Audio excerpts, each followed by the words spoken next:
Namaste. Welcome to day 14 of the 1 month long Oneness Festival on Adi Shankara, organized by Advaita Academy. Today we have two live talks.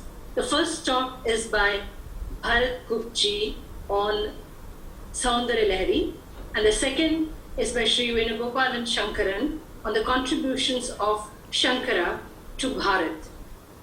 The second talk is in Tamil. Please stay back for both the talks. You can post your questions on the chat box. The first speaker, I'll introduce the first speaker, Bharat Gup. He's a former associate professor in English at the University of Delhi.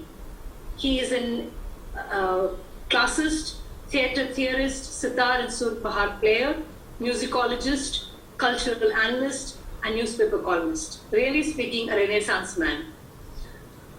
Presently, he is a trustee and executive member at Indira Gandhi National Centre for the Arts, New Delhi. Gupji has given various talks on various aspects of Indian culture, and his videos can be found on his YouTube channel, Bharat Gup. Today, Gupji will be sharing on the great devotional text, SAUNDARYA LAHARII. Welcome to the talk, Gupji. And please Namaskar. Namaskar, everybody. Everybody is welcome. Varnanam artha sanghanam, rasanam chandasam api, mangalanam cha karatarau, vande vani vinayakau. Shri Gurubhyo Namaha. So, friends, we share a few things today about one of the most powerful and beautiful texts called SAUNDARYA LAHARII, which means the waves of beauty, one wave after another. And these are not the waves of a river, these are the waves of a sea which is the cosmos itself, because this is the vibration of the Shakti. Now this text SAUNDARYA LAHARII was composed by common consensus. It is believed that it was composed by none other than the Shankaracharya himself. Some people say there was somebody else many centuries later who composed these 100 verses.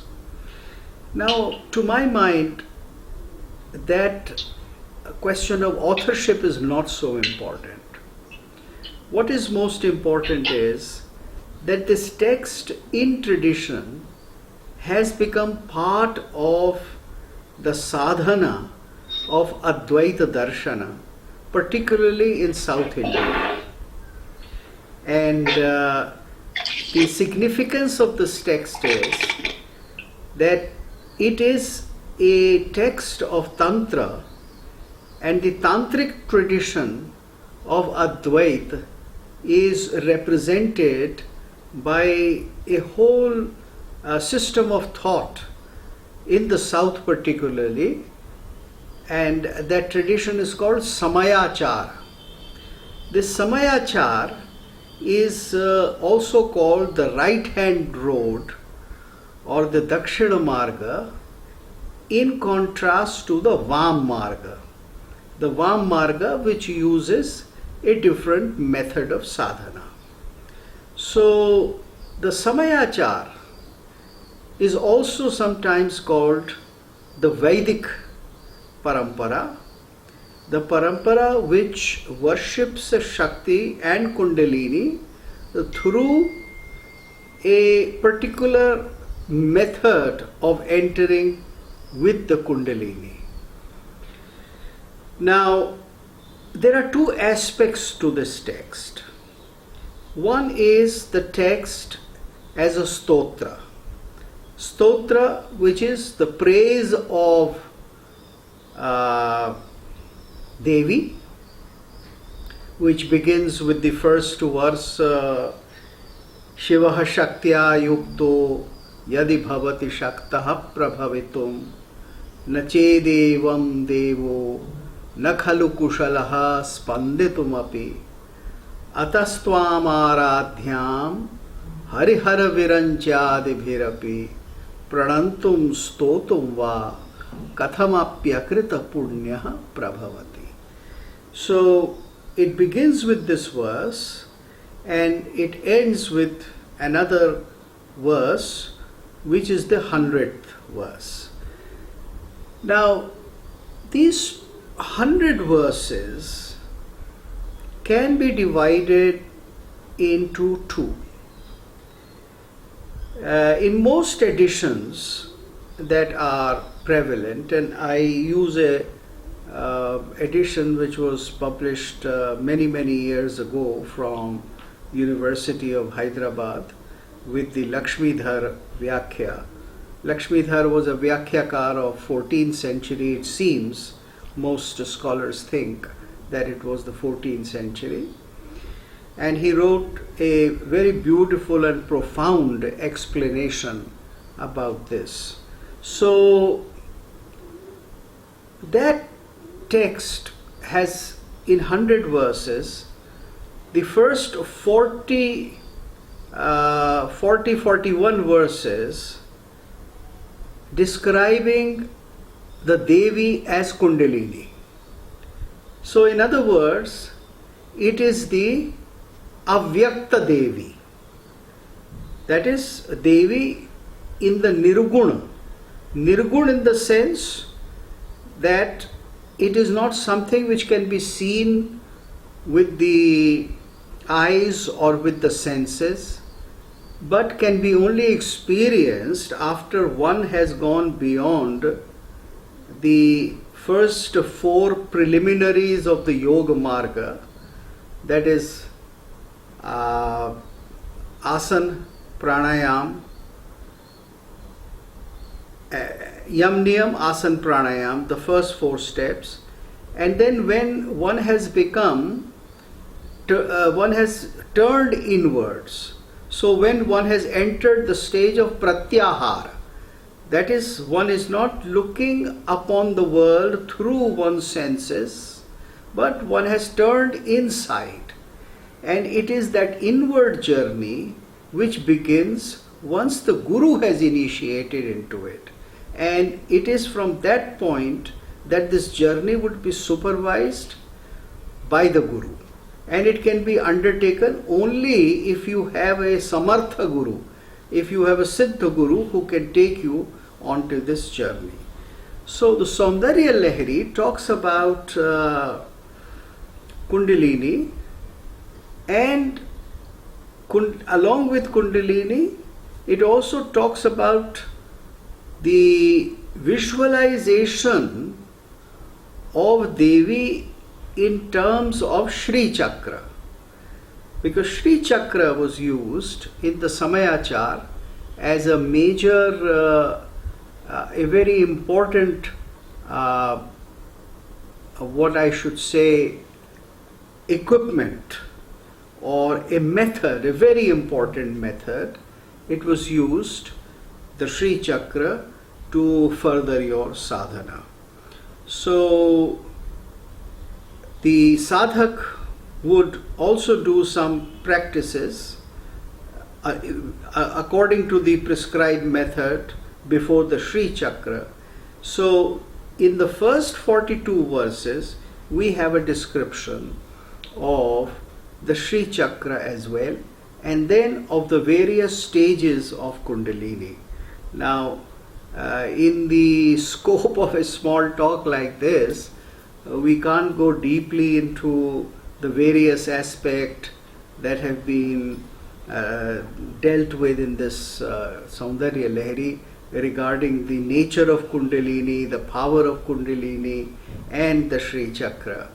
So it is sufficient to say that the first to the 42nd verse, they talk about Devi in these terms. But from 42 till the end, we have what may be called the Vyakta Roop of Devi. You see, the Vyakta Roop means that which is to be seen through the senses.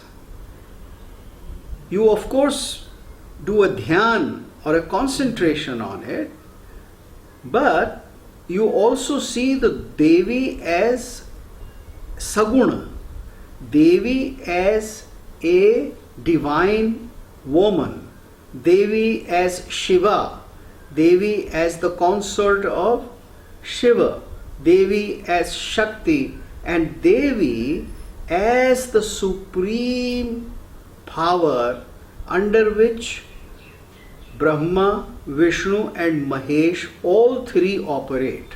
So Devi then becomes the supreme. Atastvamadhyam harihara viranchadi bhirapihi. So right in the beginning, the poet says that you are worshipped by Brahma, you are worshipped by Vishnu, you are worshipped by Mahesh. All three, the Trinity, bows before you. You are above them, you are beyond them, and you are the sole cause of the universe. So this way, the Shakta texts establish the sole supremacy of Shakti or Devi as Shakti. Then from 42nd verse onwards, you have what I said, the Vyakta Rupa. That is the physical description of the Devi. Now, you see, in the Indian tradition, in literature, that is in Kavya, we have a tradition in which we describe the beauty of the Nayika, the beauty of the heroine, from her head to her toenail. Nakha Shikha, or actually it is called Nakha Shikha, but it is Shikha Nakha Vardan. That is, we begin with the highest point on her head and we come down to the toenail. And we describe everything and every part of her body and the beauty of it. And it is done without any hesitation about any part. So this Nakshik Varnan is a literary device. But when the Nakshik Varnan of the Devi is done, then it is not just physical beauty, but more than physical beauty, it is significance of each physical aspect of Devi, which is deeply spiritual, which is cosmic, and which is to be realized through sadhana by the sadhak. So this is how the Vyakta Rupa, the physical form, is meant to lead, to make you aware to the internal sadhana. So in actual practice, the later 42 verses are what may be called the sthula sadhana or the preliminary sadhana, in which the beauty of the Devi is expressed and the sadhak concentrates upon that. The first verse in that is called Gataira Manikyatvam Gagana Manibhe Sandra Ghatitam Kiritam Te Haimam Himagiri Sute Kirtayati Yaha Sanide Yachaya Shurana Shabalam Chandra Shakalam Dhanur Shaunasiram Kimedati Nanibandhanati Dhishanam. So this gives a description of her mukut, her headgear, and then also of the beauty of the rays and the light which is reflected in her kirit. And from this point onwards, he comes down to the hair, then to the face, the beauty of the face. Tanotu kshemam na tavavadana SAUNDARYA LAHARII. So it is from this verse that the title of the whole poem is taken. Tanotu kshemam na. That is, may you provide us well-being, kshemam. How? Through the SAUNDARYA LAHARII of your face, vadana, and so forth. So the poet then comes to the face, and then from the face he would come to the neck, and then from the neck down, and even on the face he would talk about different parts of the face, and then he will go right down to the toenail, as I said. So what is the significance of this strategy which the poet has adopted, in which he is talking about the avyakta and the vyakta? So avyakta is only for experience internally. That is one who has awakened the kundalini, the one who is experiencing the inner chakra bhedan, or going through rising of the kundalini from Mooladhara, the lowest of the chakra, right up to Sahasrara, the final. So all those experiences are in a very philosophic and what may be called gudha or rahasyamaya manner described in the first 40 verses. So this is the avyakta description of the Devi. And then, as I said, it is the physical beauty of the Devi. Now, in the Indian tradition, it is very clear that the worship of a Brahma is always in both the form, in the form of Nirguna and in the form of Saguna. So there is Nirguna Sakar and then there is Saguna Sakar. Both are a matter of experience. So in this poem, in the first 42 verses, it is the Nirguna Sakar. Now the Nirguna Sakar is experienced by the sadhak through the kundalini. It is not something which anybody else can experience or anybody else can know about the experience of the sadhak or the individual. So it is the internal matter. It is the internal sadhana. And then the external sadhana, which is done through a yantra also and through the repetition or the dhyana of the Devi, the shape of the Devi, the beauty of the Devi. Now, this whole tactic of using the inner experience and the experience through the senses to attune it to the divinity in all its ramifications, in all its beauty, in all its diversity, is a very, very typical Indian method. You see, India specializes in it. India specializes in accepting the beauty of the form of divinity, let alone forbidding the divinity from having a form or an idol or an image or a murti or a vigraha or a pratima, let alone forbidding it. It celebrates the pratima because the pratima is also Saguna Brahma. It is not inferior. It is not that the Pratima or the Murti or the Vigraha or the shape or the Dhyana of the Devi is only for leading us to the Nirguna. You see, this is a mistake we very often commit. We always say that, look, this is a preliminary sadhana.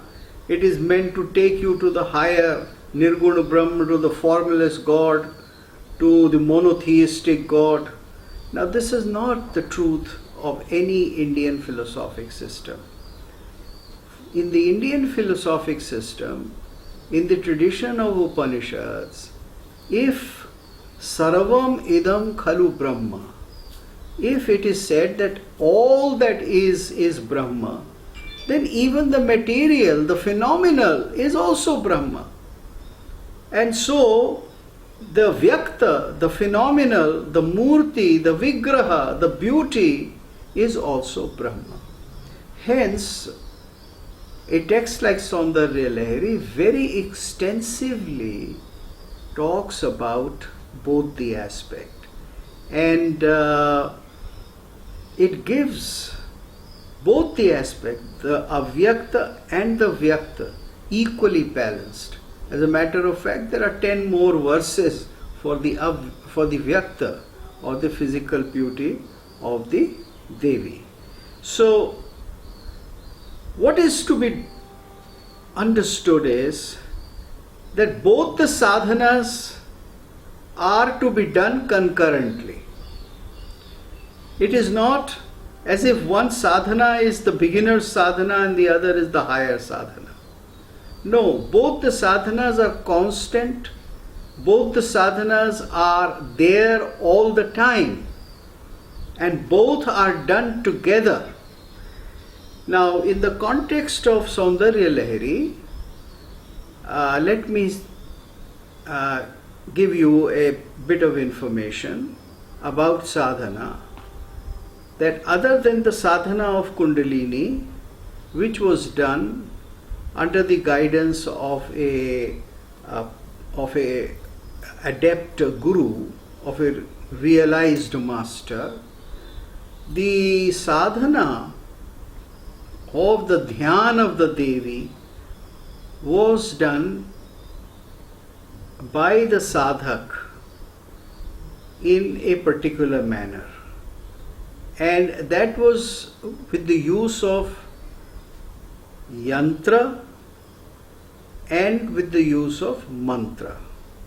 Now, in this case, the text has chosen about 60 verses which describe the beauty of the Devi, and I read a couple of them out to you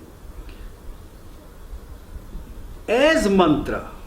So, to think of the shape of the Devi, the beauty of the Devi, the beauty of any part of her body, is to think and to repeat it in your mind, and to do a dhyan on it is a sadhana. And this was very often done in the following manner, that a yantra was made, that is, on a piece of colored paper or cloth or a silver sheet or a golden sheet. A yantra was drawn, a prescribed yantra, and then the corresponding verse to that yantra was recited 1,000 times or 2,000 times in a day, and that was the sadhana of the dhyan of the Devi, by repeating that mantra 1,000 or 2,000 times. So this was the Vahya Achara, or this was the Vyakta Puja, or this was the pursuit of sadhana done with your senses which are not turned inside as they are when you are experiencing the rise of the Kundalini. So, the Saundarya Lahari talks about realization of being one with the Devi, of knowing the Devi, of experiencing the supreme reality of the Devi through both these methods. And that is why it is such a unique text. And that is why I think it is very appropriate to accept the fact that it was composed by none other than Shankaracharya himself. Because Shankaracharya has never put away the method of or the road of bhakti. So it is accepting bhakti, it is accepting surrender into the Gyan Marg that Saundarya Lahari makes such an important text. And that is why it is a unique text. It is unique not only in its literary qualities, because in terms of literary value, it's a marvelous text. The very, very lovely things are said in this, and the language is very beautiful. The use of Sanskrit is marvelous in this, and it is very musical. But it is also useful to talk about both kind of sadhanas. One last thing that I would like to say is that it is composed in the Shikharani Chanda. Now, Shikharani is one of the very popular meters in Sanskrit, and it's very popular all over India. People sing it in a tune, very often in a tune which goes something like this.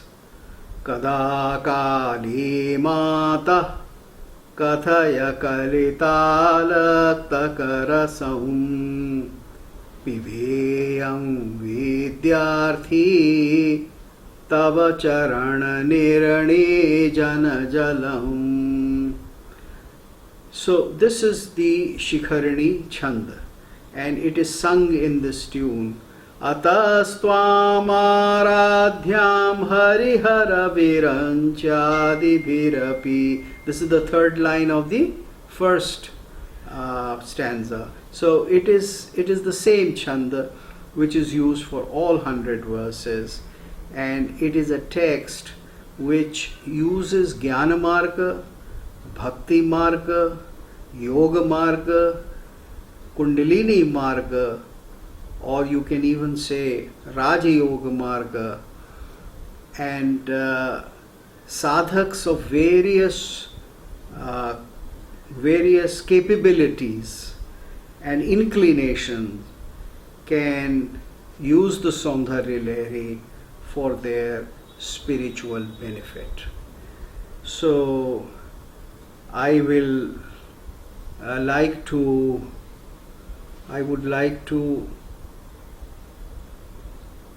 am I audible, please? There is a Yeah, you are audible. Okay, Yeah. okay. So I would like to take questions now. Okay. Yeah. If you want to share more also you can share, otherwise we can take questions. Yeah, we can take questions now, and I will use rest of the time in giving answer to your questions. But make your questions very brief. Okay, one more question is that highlight the Advaita Vedanta aspect in these verses.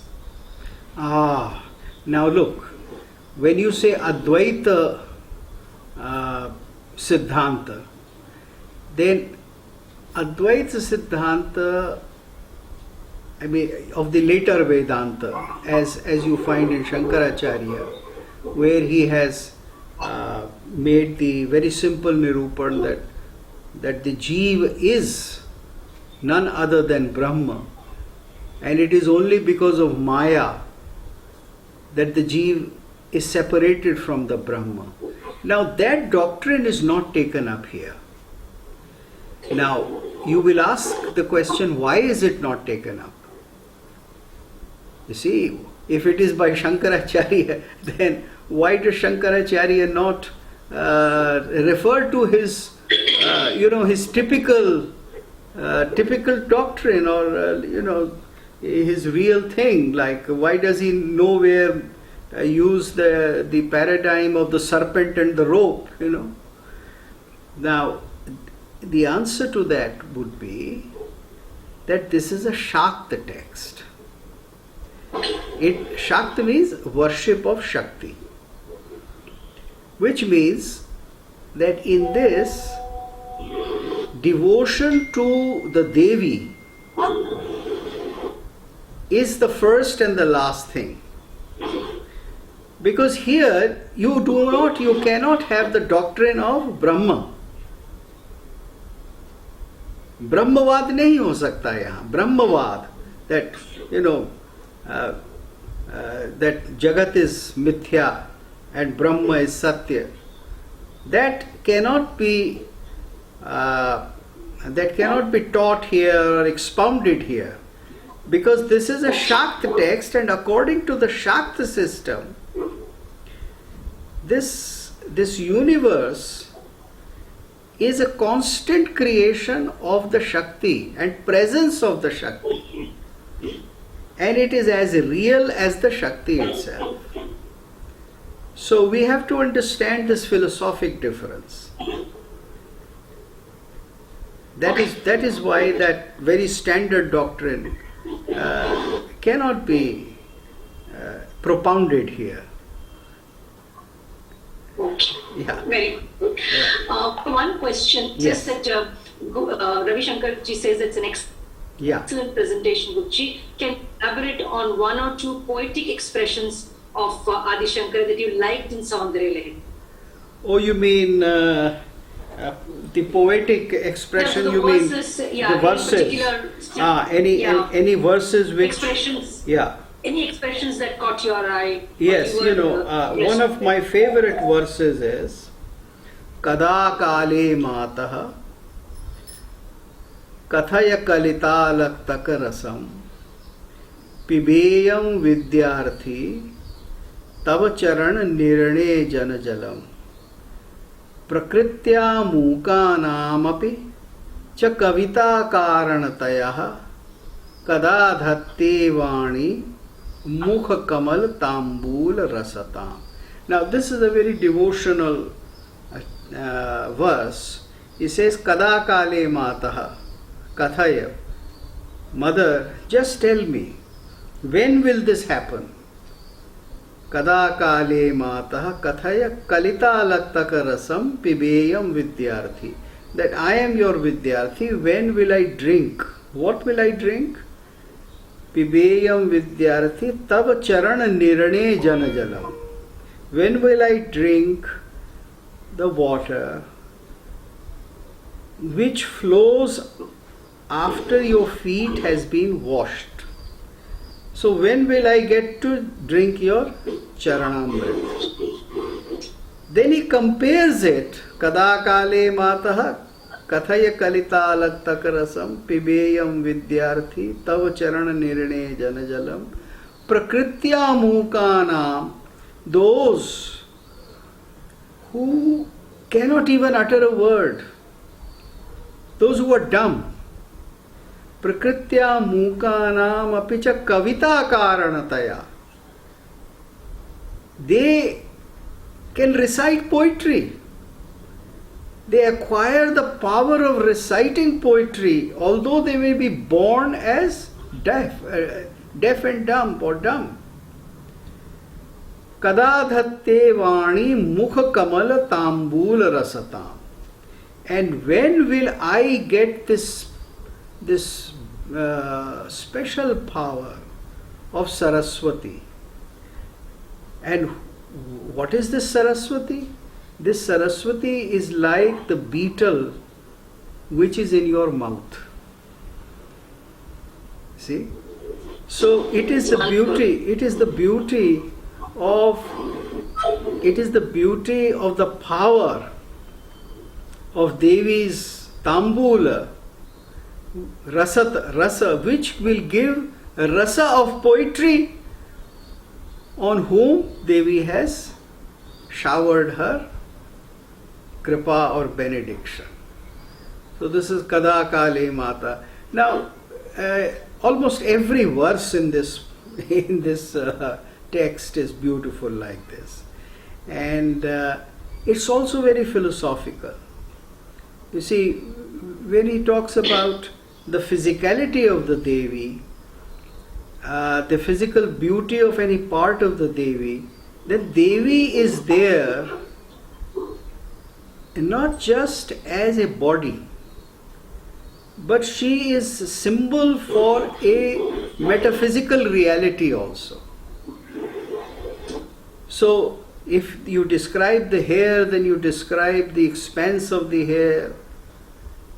If you describe her waist or her hips, then the hips are like the expanse of this universe itself.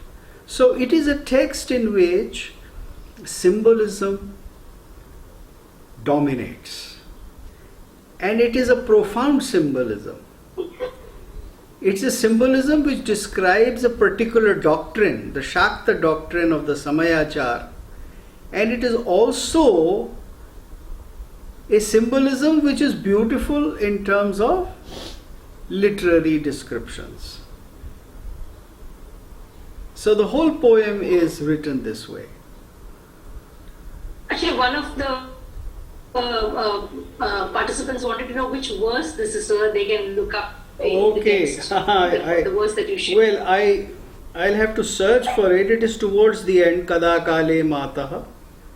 It's towards the end. I think somebody has helped us. It's verse 98. Muttulakshmi ji, thank you very much. Well, it could be. It could be. I don't think it is 98, but maybe in her edition it is.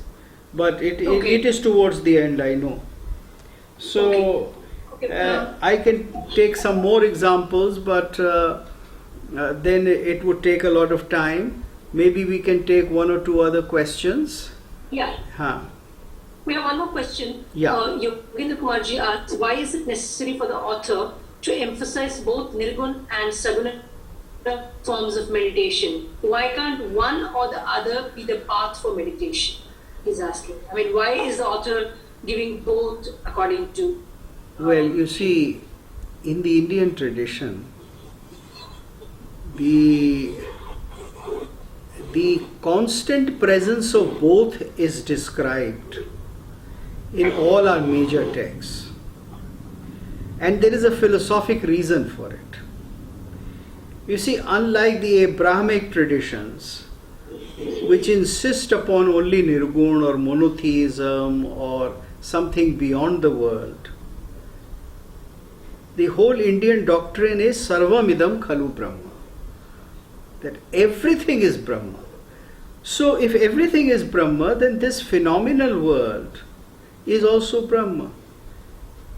And this is emphasized constantly by thousands and thousands of poets in north, in east, in west, and in south. In south, what is that famous song?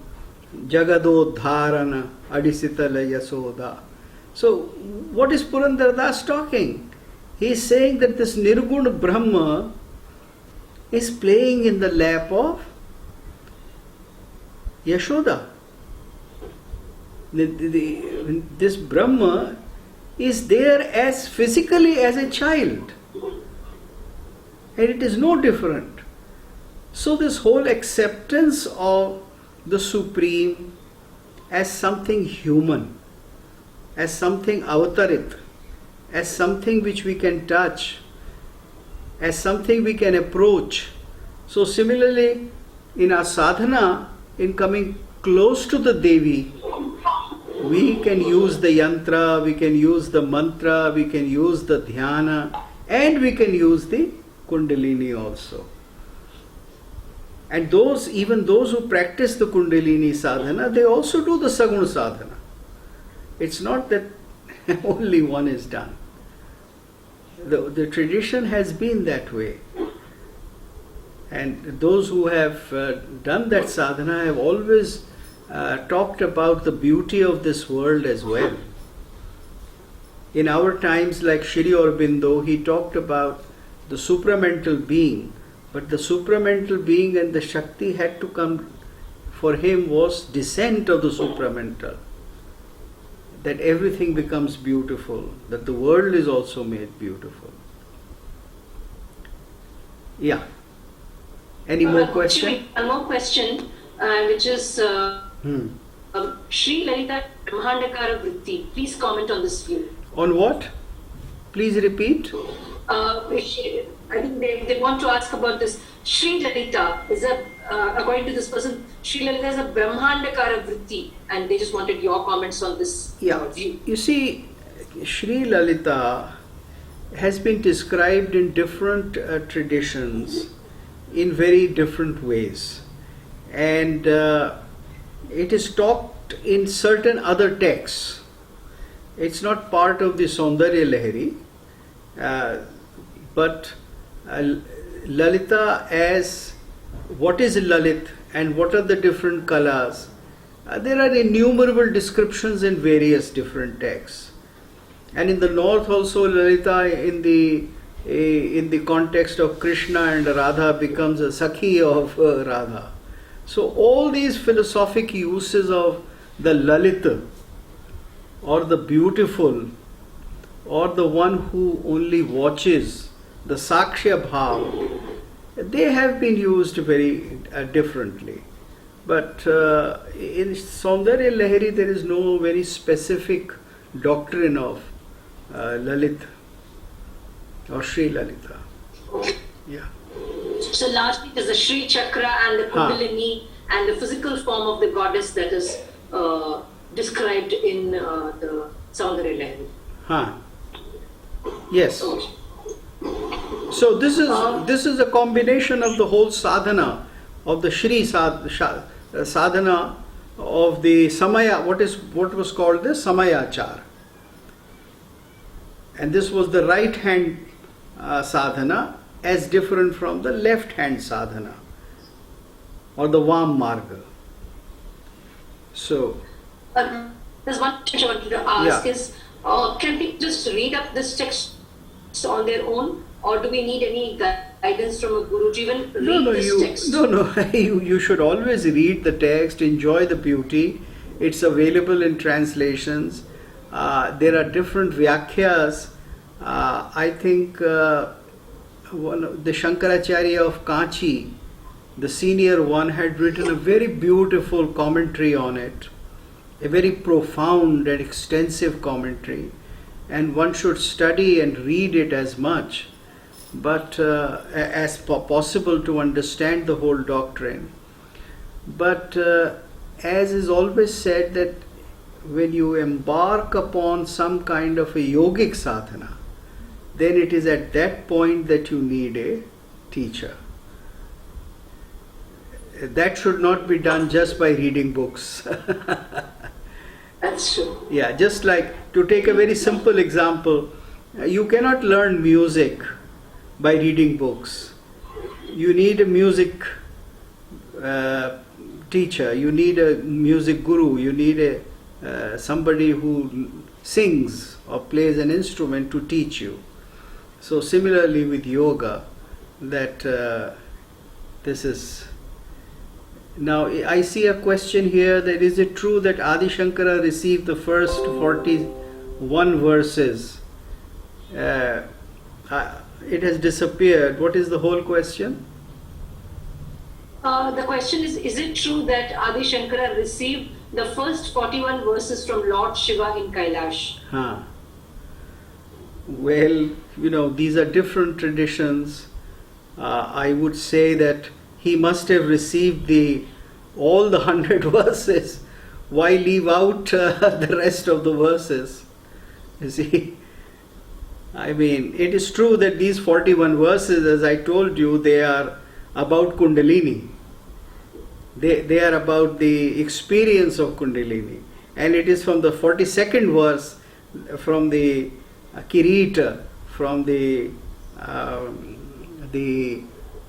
headgear of Mukuta of Devi that the Vyakta sadhana or her beauty begins.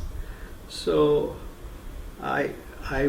you see, there are different traditions which have some kind of a meaning behind them, and perhaps they have more of a meaning in a given sampradaya. So one should respect that sampradaya and understand that. But I would say that the whole poem must have been received by Shankaracharya from Shiva. That's true. From the Karunakara Shiva. Yes. Yes.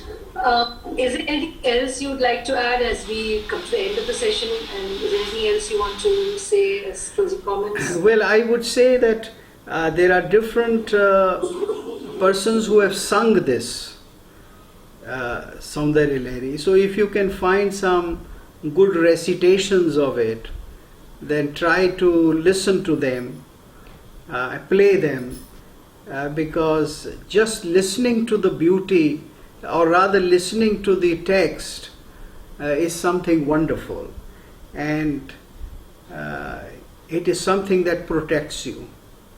It certainly protects you. Yeah, that's it. Yeah.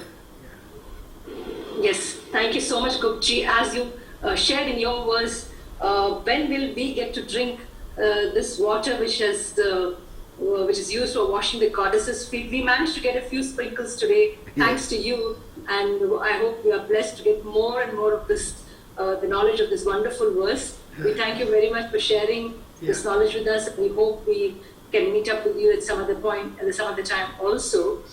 We have a next session coming up, Professor Venugopalan.